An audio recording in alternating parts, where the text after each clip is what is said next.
Linee semplici, 3 piani di finestre rettangolari e una facciata dal disegno ordinato, in cui il ritmo delle aperture gestisce gli spazi vuoti.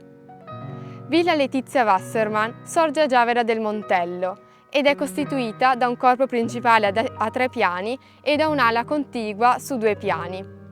A sud, in prossimità del cancello, vi è un oratorio privato. Dal punto di vista architettonico, la villa si caratterizza per una pulizia formale. I fregi nella parte padronale e le aperture conferiscono all'edificio una grande essenzialità.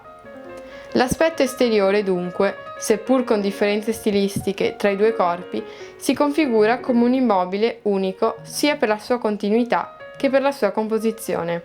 Nel 1836, in occasione di un'epidemia, venne intitolato alla Madonna della Salute. Oggi la villa è teatro di molte attività socioculturali, corsi di formazione, scuole di musica, rassegne teatrali e manifestazioni.